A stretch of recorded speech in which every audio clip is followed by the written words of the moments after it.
안녕하십니까? 네, 오늘도 되게 행복한 하루 보내셨습니까? 네, 감사합니다. 행복한 하루였다면 뭐 더할 나위 없는 그런 하루였죠.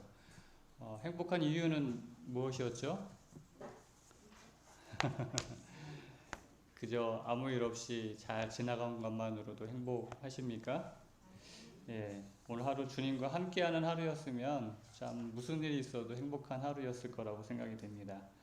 오늘 하루 우리를 지켜주신 하나님, 또 우리를 이 기도의 시간에 하나님의 성전으로 인도하신 하나님, 또 있는 곳에서 이 시간을 기억하여 함께 이 자리에 이 시간에 참석하시는 우리 성도님 모두에게 하나님의 약속하신 은혜와 평강이 함께 하시기를 간절히 소망합니다. 네, 오늘은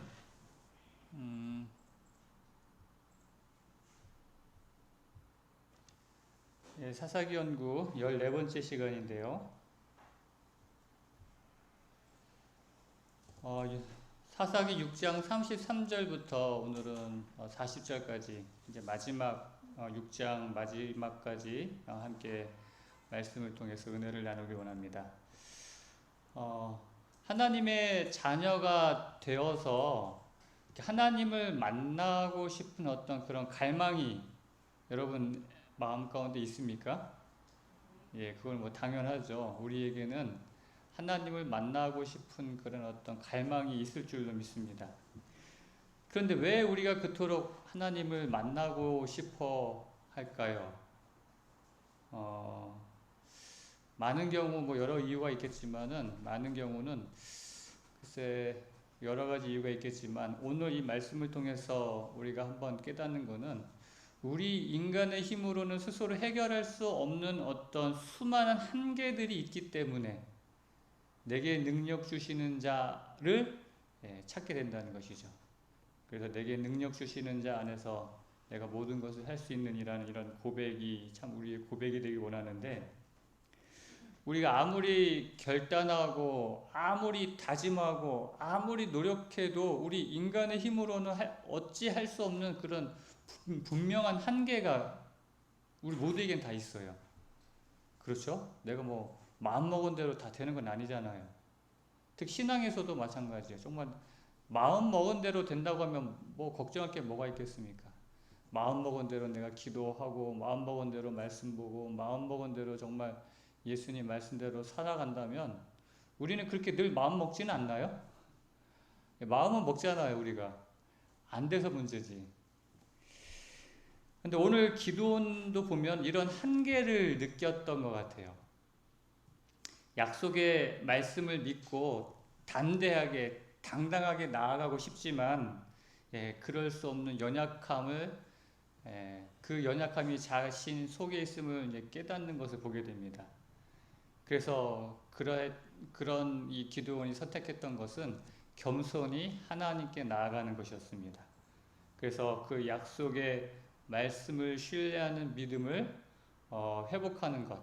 오늘 그래서 이 말씀을 통해서 좀 그러한 모습들을 좀 바라보기를 원합니다. 그래서 오늘 이 말씀을 통해서 하나님께서는 우리를 만나 주시기를 원하시는 그런 하나님이시라는 것을 다시 한번 깨닫고 나를 만나 주시는 그 하나님과의 만남을 통해서 이 내 자신, 우리의 삶의 한계를 극복하고 하나님의 강한 용사로 다시 세워지는 그런 결심하는 시간이 되기를 바랍니다. 오늘 말씀 이제 6장 33절은 이렇게 시작이 됩니다. 그때에 미디안과 아말렉과 동방 사람들이 다 함께 모여 요단강을 건너와서 이스라엘 골짜기에 진을 친지라. 지난 시간까지 이제 기드온이 하나님을 만나고 하나님으로부터 이제 큰 용사여 네가 이스라엘을 이제 구원할 것이다라는 그러한 놀라운 이야기를 듣고, 그리고 하나님께로부터 또 한 사명을 받죠. 네 집에 있는 그 우상을, 그 바알과 아세라 상을 다 찢고 하나님께 새로운 단을 쌓고 숫소를 거기서 제물로 드리라는. 지난 시간까지 이제 그러한 모습들을 살펴보았어요. 근데 여기 6장 33절에 또 그때에라고 했는데 어떤 때를 말하는 걸까요? 여기 기드온이 등장했던 그 첫 모습을 여러분 기억하시죠? 기드온이 처음에 뭐 하고 있었어요? 그 타작하고 있었잖아요. 그 몰래 숨어가지고 그 보리 요거를 타작을 하고 있었어요. 그러니까는 타작하는 수업 기간이었습니다. 바로 그때는 어떤 때예요? 또 우리가 그 6장 전반부에 우리가 말씀을 보았지만 이 이스라엘 백성들이 하나님을 떠나 우상 숭배함으로 하나님께서 미디안에 이스라엘을 파셨습니다. 그랬더니 미디안 그리고 그 주변에 이 동방 사람들이 어느 때면 몰려왔다고요? 이스라엘 백성들이 추수할 때쯤 되면 몰려와가지고 완전 메뚜기들이 와가지고 하나도 남김없이 그냥 쑥대밭 만드는 것처럼 모든 그러한 수확물들을 다 빼앗아 가고 또 양, 염소, 소 할 것 없이 가축들도 다 빼앗아 가고 그러니까 지금 이 기드온이 수확하고 타작하는 때니까 지금 수확하는 그때인 것입니다. 그러니까 또 누가 쳐들어와요? 미디안, 아말렉, 동방 사람들이 다 함께 모여 요단강을 건너와서 이스르엘 골짜기에 진을 친지라. 수확 때가 됐으니까 또 이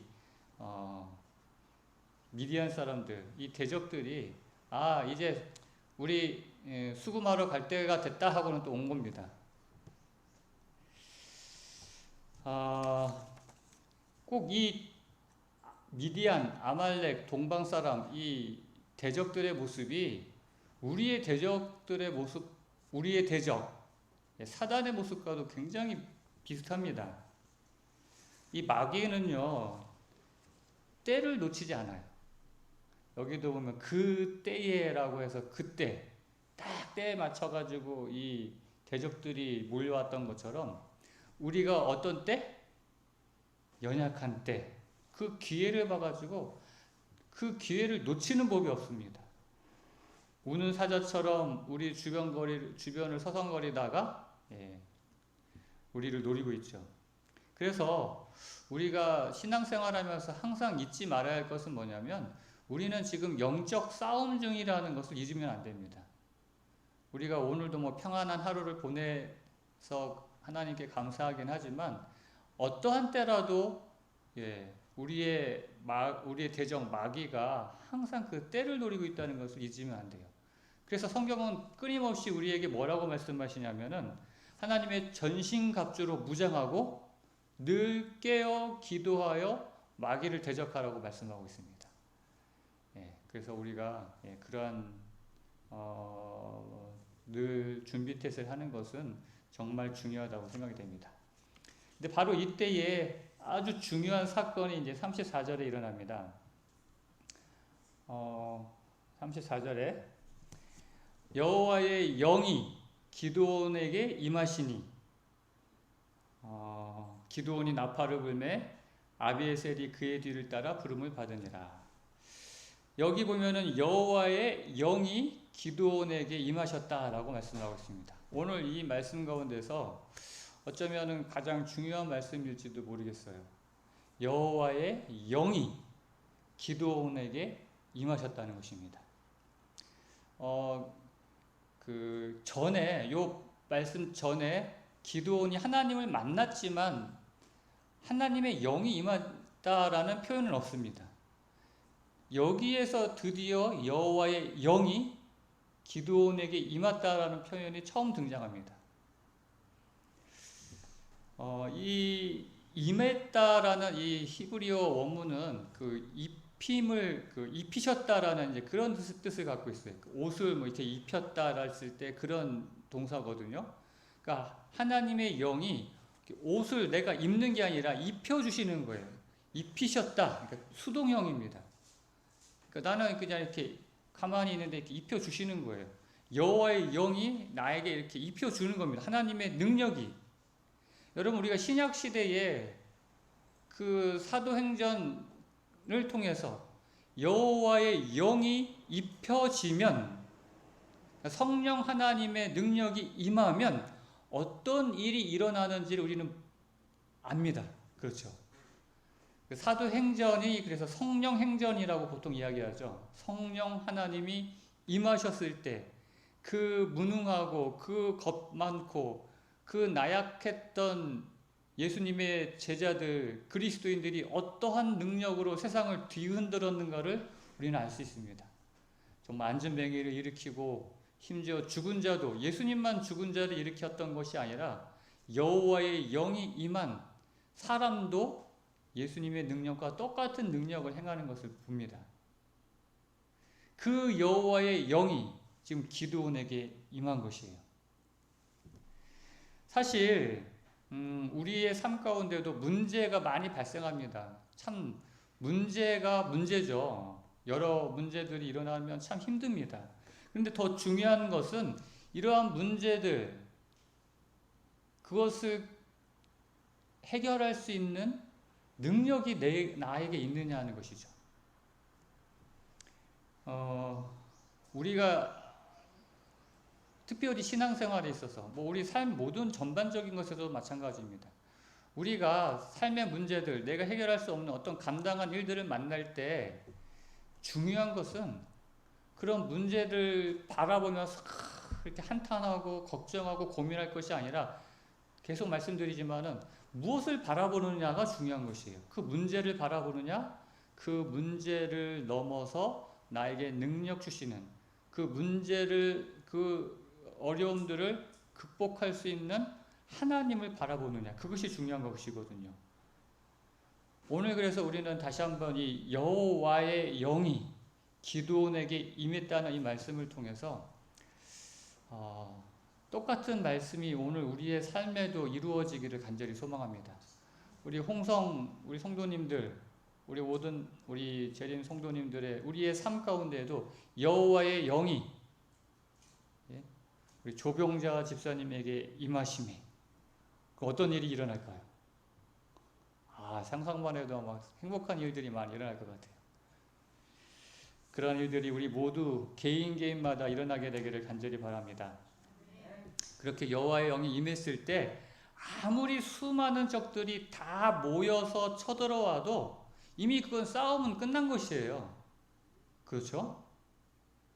그래서 우리에게 필요한 것은 이 수많은 적들을 우리의 밥이다 라고 고백하는 그런 믿음이 필요한데요. 그래서 하나님께서 어떤 능력으로 우리에게 임하실 것인지를 바라볼 수 있는 그런 믿음이 우리에게 있게 되기를 간절히 바랍니다. 34절에 보면, 여기 이제 34절에 보면, 이제 기드온에게 임했을 때 기드온이 했던 것이 뭐예요? 나팔을 불었어요. 뚜 하고 나팔을 불었을, 이 나팔을 분다는 것은 굉장히 또 중요한 의미를 갖고 있어요. 어떤 중요한 일이 있을 때, 어떤 무언가의 그 기별을 전하고자 할 때, 이미 그들과의 어떤 정해진 시그널이 있습니다. 이 나팔을 보면은 한 번 불 때, 두 번 불 때, 나팔을 이렇게 파동을 쳐서 불 때 그런 각자의 의미가 있거든요. 이 나팔을 불었을 때 사람들이 그 소리를 듣고 이 나팔의 의미는, 이 나팔 소리의 어떤 의미를 알았어요. 우리를 부르는구나. 지금 여기 보니까 나팔을 불자 아비에셀이 그의 뒤를 따라 부름을 받으니라 그랬거든요. 아비에셀이 기드온의 뒤를 따라 부름을 받았다 그랬습니다. 이 아비에셀이 누구냐면은 그 11절에 그 기드온이 등장할 때 아비에셀 사람 요아스의 아들 기드온이라고 했어요. 그러니까 이 아비에셀은 아비에셀 그 기드온이 속한 아비에셀 그 족속, 그 어떤 그 옛날 부족장 시대니까 그 한 족속, 가족, 큰 의미에서 어떤 그런 지파는 아니고 지파 안에, 므낫세 지파 안에 아비에셀 가족. 제일 먼저 응답한 사람들이 누구예요? 기드온의 가족들이었어요. 그러니까 함께 이렇게 피를 물려받은. 근데 우리가 지난 시간에도 봤지만은 기드온이 그 기드온의 집에 있는 무엇을 무너뜨렸어요? 신당을 무너뜨렸잖아요. 바알과 아세라 그 우상들을 무너뜨리고. 그러니까 그 기드온의 집안이 정말 다른 어떤 집안보다도 어떻게 보면 우상 숭배에 앞장서는 집안이었다는 것이에요. 근데 그걸 누가 개혁을 했어요? 기드온이 개혁했어요. 그 개혁이 그 집안 사람들에게도 영향을 주었다는 것이죠. 아, 이 우상은 아무것도 아니구나. 이 정말 나자빠 뒹굴어져 있는 이 우상이 우리를 보호해 줄 것인가? 그게 아니라는 걸 그들은 깨달은 것이죠. 그래서 제일 먼저 이들이 믿음을 회복했고, 이 기도원의 이 부름, 이 나팔 소리에 하나님의 부르심에 그들이 제일 먼저 응답을 했던 것입니다. 그러니까 한 사람의 이 변화, 그 신앙 회복이 그 가족을 살리는 것이죠. 오늘 우리들도 그런 경험 하지 않습니까? 그 가족의 한 사람을 통하여 신앙이 들어오고 그러므로 해서 그 온 가족이 회복되는 경험들을 우리는 주변에서도 많이 보고요. 그러니까 한 사람이 참 중요합니다. 그래서 그리고 여기 35절에 보면은 그 다음에 기드온이 또 사자들을 온 므낫세에 두루 보내매, 이 므낫세는 기드온이 속한 지파예요. 그러니까는 기드온이 처음에 누구 먼저 사람들을 보냈다고요? 므낫세 지파, 자기가 속한 지파에다가. 그러니까는 우리가 남이가 이게 사실 맞는 말이에요. 뭐 어려움이 있고 문제가 있을 때 사람들이 누굴 먼저 찾아요? 먼저 가족, 이걸 찾는 게, 그러니까 이 혈연이 굉장히 그래서 뗄래야 뗄 수 없는 관계인 것이죠. 자기 지파에 먼저 도움을 요청합니다. 부름을 불러요. 그랬더니 므낫세 지파가 그 부름에 응답해서 옵니다. 또 사자들을 아셀과 스불론과 납달리에 보내매 그 무리도 올라와 그를 영접하더라. 이 아셀, 스불론, 납달리는 왜 그러냐면은 아까 이스라엘 골짜기에 이 미디안, 아말렉 그 동방 사람들이 모여서 진을 쳤다 그랬는데 그 이스라엘 골짜기와 접해 있는 지파들이 바로 이 아셀, 스불론, 납달리 지파들이에요. 그러니까는 이 지파들은 진짜 발등에 불 떨어진 지파들입니다. 자기들 영역에, 자기들 곳에 이 적군들이 들어왔기 때문에 그 부름에 응답 안 할 수가 없죠. 근데 저는 예전에는 이 기드온이 이스라엘 모든 지파를 다 불렀던 것으로 그냥 당연히 그랬으려니 했는데 알고 보니까 다 불렀던 건 아닌 것 같아요. 미디안과 아셀, 스불론, 납달 이렇게 딱 이렇게 콕 집어서 이야기하는 거 보니까 그 외 다른 지파는 뭐 참여했다는 말이 없고, 또 나중에 우리가 보면은 그 므낫세, 에브라임, 그 이스라엘의 가장 큰 지파 중에 하나인 에브라임이 이 전쟁에 자기들을 부르지 않았다고 해가지고 막 승을 내잖아요. 막 그래서 미디안이 겸손하게 그러면서 에브라임의 그 끝물 포도가 므낫세의 만물 포도보다 더 낫지 않느냐 하면서, 그러니까는 이렇게 그 주변에 있는 그래서 요 지파들에게서 온 인원이 몇 명이에요? 32,000명이에요. 이제 7장, 8장에 나오지만은, 이때 이제 이 기드온의 나팔 소리에 그 초청에 응답하여 온 어중이 뚜더중이 다 합쳐가지고 32,000명이 온 거예요. 그 중에 이제 7장에 나오지만 이제 고르고 골라서, 처음에 가라 했을 때, 22,000명 뭐 이렇게 가고 또 다 가고 해서 결국 300명만 남잖아요. 근데 미디안, 아말렉, 동방 사람들의 그 무리가 13만 5천 명이었어요. 그러니까는 이 32,000명이라는 적지 않은 숫자가 왔지만 그래도 불안한 겁니다. 불안하지 않겠어요? 13만 5천 대 3만 2천.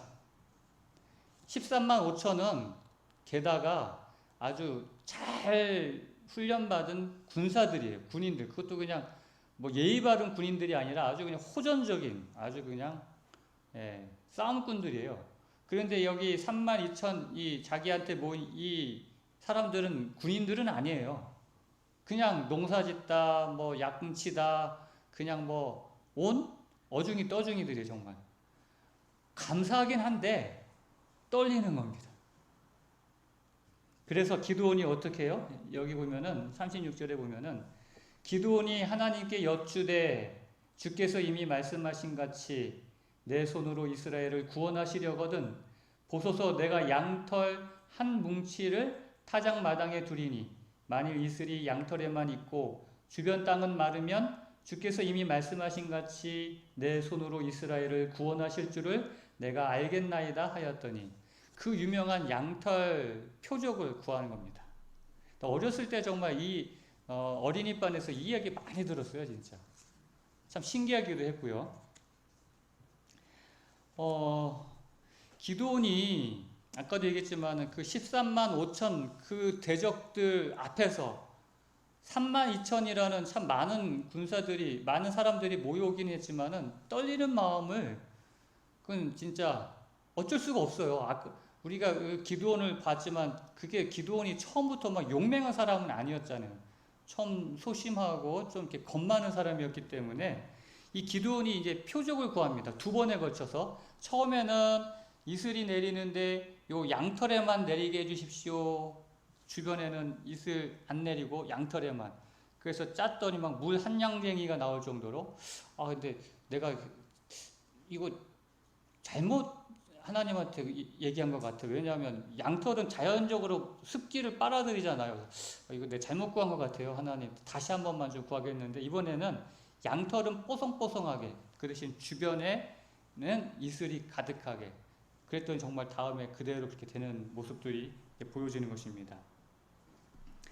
오늘 이런 모습들을 통해서 우리가 이제 표적을 구하는 것에 대한 이야기들을 사람들이 많이 해요. 우리들도 혹시 어떤 일을 하기 전에 이게 정말 하나님의 뜻인지 아니면 이게 올바른 길인지 우리가 확신이 서지 않을 때가 있지 않습니까? 그래서 하나님께 기도하면서 하나님 좀 어떤 길이 하나님의 길인지 좀 가르쳐 주십시오 라고 기도해 본 적 있으십니까? 예전에 제가 어느 장로님의 간증을 들은 적이 있는데 이 장로님이 이제 암에 걸려가지고 충청 앞에 이제 그 출판부 차장으로 이제 봉사하시다가 암에 걸려가지고 이제 휴직하시고 시골에서 이제 이렇게 휴양 이렇게 하시면서 몸이 이제 많이 회복이 됐어요. 근데 정말 내가 다시 진짜 회복이 돼서 다시 일터로 나갈 수 있을지 정말 그런 응답을 보길 원했던 거예요. 그래서 하나님한테 기도했다고 합니다. 하나님, 제가 정말 다시 회복이 돼서 다시 내가 일터로 나갈 수 있겠습니까? 정말 그렇다면 저에게 좀 표징을 진짜 보여달라고. 어떤 표징을 보여달라고 이 장로님은 기도했냐면 이 장로님이 이제 시골에 있으면서 이렇게 산에 이렇게 자주 다니니까 그때 마침 영지버섯이 이렇게 많이 있더래요. 그래서 제가 오늘 영지버섯 7개를 캐면 이게 하나님의 표징인 줄 제가 믿겠습니다. 라고 그렇게 기도했는데, 그날 보따라 진짜 그 장로님이 그 영지버섯 그 간증하면서 영지버섯을 갖고 와서 보여주면서 간증을 하시더라고요. 제가 그때 기도하면서 발견한 영지버섯입니다. 그래서 이따만한 큰 거부터 해가지고 조그만 거 해서 근데 6개를 봤대요. 7개를 봐야 이게 하나님의 표징으로 내가 이제 응답받았구나 하는데 그래서 아무리 찾아봐도 더 이상 보이지 않더라는 것이죠. 그래서 이게 진짜 어떻게 된 건가, 이게 정말 표징이 맞는가 하고 낙심하려고 하던 차에 다시 한번 그 영지버섯을 자세히 보니까 큰 거 밑에 조그만 게 하나가 이렇게 달려있더래요. 요거까지 하면 7개라는 거예요. 그래서 이게 이제 7개다. 그래서 하나님이 내 기도에 응답하셨다 해가지고 그 장로님이 실제로 그래서 그 다음 해에 이제 복직을 하셨어요. 회복을 하시고. 근데 조금 너무 일찍 복직하셔가지고 그런지 몰라도 결국은 한 2년인가 있다 돌아가시긴 하셨어요. 근데 그 장로님의 그 간증이 저는 잊혀지질 않거든요. 우리가 그런 하여튼 기도할 때가 있는지 모르겠습니다.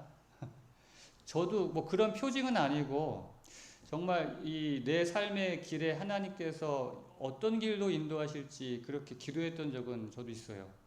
그러니까 저는 이제 신학과 4학년 때 목회 나오기 전에 신학생들이요, 나 목회 하나님의 그 부르심에 나 목사가 되어야지 해가지고 신학과 들어가는 친구도 있지만 그렇지 않은 친구도 많고요. 또 그렇게 결심하고 왔어도 그 4년 내내 늘 갈등을 합니다. 그리고 막상 이제 목회 나오기 전에 늘 부족한 자신의 모습에 자신이 없거든요.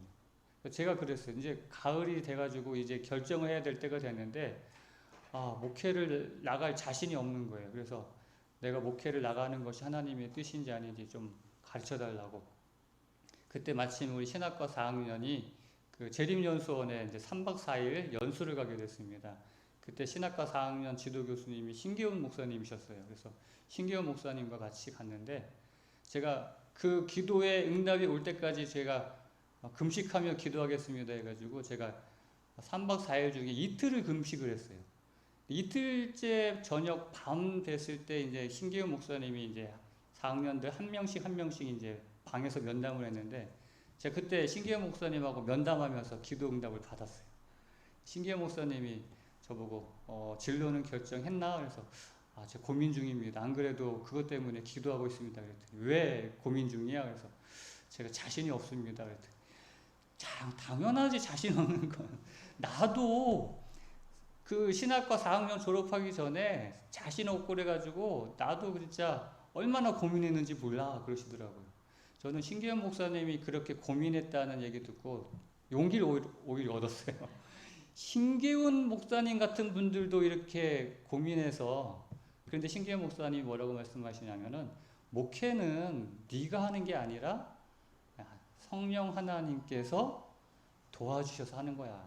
걱정하지 말고 목회 나가라고. 그래서 제가 그것을 기도의 응답으로 알고 제가 목회를 나오게 됐는데, 기도의 응답 맞나요? 네, 맞는 것 같아요. 확신합니다, 저는. 이 기도원이 하나님의 표징을 구한 것에 대해서 사실 이게 믿음의 모습은 아닙니다. 왜냐하면 이미 하나님께서 표징을 보여주셨죠. 어떤 표징을 보여주셨나요? 그 전에 이 기드온이 내가 지금 이야기하는, 나에게 말씀하시는 당신께서 하나님이신 분, 하나님이신 것, 하나님의 사자이신 것을 보여달라 그랬어요. 그래가지고 떡하고 뭐 고기하고 뭐 국하고 끓여와가지고 했을 때 그 반석 위에 올려놓으라고 해서 하나님이, 그 하나님의 사자가 지팡이 끝을 대자 불이 나와서, 반석에서 불이 나와서 다 살라버렸잖아요. 이미 보여주셨어요. 하나님이신 것을, 하나님이 함께 하시는 것을. 더 이상 무슨 표징이 필요합니까? 근데 아까도 얘기했지만 기드온은 그 수많은 대적들 앞에서 떨리는 거예요. 그래서 여기 우리 재림교회 주석에 보면은 믿음이 연약한 자가 표적을 요구할 때 하나님께서는 자주 그 요구를 존중하신다. 그러나 믿음이 성장함에 따라 하나님은 사람들이 말씀만으로 그분을 받아들이고 확증을 주는 표적에는 점점 덜 의존하기를 바라신다. 이 기드온이 표적을 구하는 이 말씀에 대해서 그렇게 주석을 하셨어요. 하나님께서 뭐 하신다고요? 그 믿음이 연약한 자가 표적을 요구할 때 뭐 하신다고요? 이렇게 아직도 이 믿음이 약해가지고는 이렇게 안 하신다는 거예요. 자주 그 요구를 존중하신다는 것입니다. 실제로 예수님이 그렇게 하셨잖아요. 그 예수님이 부활하신 다음에 제자들에게 나타났을 때 마침 그때 도마가 없었어요. 그렇죠? 무슨 일이 있는지 몰라도 도마가 없어서요. 예수님이 이제 사라지시고 제자들이 흥분했어요. 예수님 부활하신 다음에 만났잖아요. 그러니까 나머지 그 10 제자들이 우리가 예수님 만났어. 정말 예수님 살아나신 게 사실이야. 예수님 정말 부활하셨어. 뭐 그러면서 막 흥분하고 있는데 도마가 와서 막 도마한테 제자들이 막 얘기했겠죠. 예수님 살아나셨다고, 막 부활하셨다고, 우리가 만났다고, 봤다고. 그러면 믿어야 돼요, 안 믿어야 돼요? 한 명도 아니고 10명이나 되는 제자들이, 그리고 말하는 거 보면은 이게 진짜인지 거짓말인지 알 수 있잖아요. 막 흥분해가지고 막 그 정말 그 모습 보면은 진짜인 거를 알고 믿어야 되는데 도마는 안 믿었다 그랬어요. 그 시대의 소망에 보면은 자존심 상해가지고 예수님이 다른 제자들한테는 나타나갔는데 나한테는 안 나타나신 게 너무 자존심 상하는 거예요, 그게. 그래서 일부러라도 안 믿으려고 막. 그런데 예수님이 또 그 일주일 후에 8일째인가요? 다시 나타나셔가지고, 그때는 도마도 있을 때 나타나셔가지고 도마한테 말씀하시잖아요. 도마가, 내가 예수님 정말 내가 그 십자가 내가 그 못 박힌 손 만지고 내가 그 창에 상한 허리 만지기 전까지 내가 안 믿을 거야 막 그러고 있는데 나타나셔가지고, 야 봐라, 만져봐라. 그러면서 뭐라고 말씀하셨어요? 네가 본고로 믿느냐, 보지 못하고 믿는 자는 복이 있도다 라고 말씀하십니다. 하나님께서 원하시는 것은 그거예요. 표적을 구하는 이 믿음이 약한 사람들의 그 요구에 자주 그 요구에 존중해 주십니다. 그러나 하나님께서 원하시는 건 뭐라고요? 그 믿음이 성장함에 따라서 표징이 아니라 하나님의 말씀만으로 그분을 받아들이고 확증을 받기를, 그래서 표적은 덜 의지하기를, 이미 우리에게 주신 이 말씀을 따라서 믿기를 하나님께서는 원하신다는 것이죠. 저는 하나님이 참 좋은데요, 저같이 믿음이 연약한 사람들의 그러한 표적을 구할 때도 외면하지 않으시고 이렇게 응답해 주신다는 것에 대해서 감사드리고, 그래서 우리의 믿음이 표적이 아니라, 표징이 아니라 말씀에 굳게 선 믿음으로 그렇게 자라나기를 바라시는 그 하나님을 인해서 감사를 드리고, 우리가 정말 그런 모습으로 성장하게 되기를 원합니다. 예수님께서 말씀하셨죠. 악하고 음란한 세대가 표적을 구하느니라 그랬습니다. 표적을 구하는 것이 아니라 말씀으로 믿는 그런 믿음이 우리의 믿음이 되기를 간절히 바랍니다. 그래서 이제 이렇게 하나님께 표적을 구했을 때 하나님께서 응답해 주십니다. 사사기 3장 36절에 보면은 기드온이 하나님께 여쭈되 주께서 이미 말씀하신가 같이, 그러니까 이 기드온은 하나님께서 말씀하신 거에 대한 어떤 그 불신을 가지고 한 건 아니에요, 사실. 이미 이 기드온은 하나님의 말씀하신 거에 대한 믿음이 있었어요. 그렇기 때문에 나팔을 불었고, 여호와의 영이 임해서 나팔을 불었고, 그 다음에 그 므낫세 지파에게 기별을 보냈고, 뭐 세 지파에게도 기별을 보내가지고 다 그렇게 사람들을 모은 거 아니겠어요? 그게 믿음의 그 행동이었거든요. 믿음 없이는 할 수 없는 행동들이었습니다.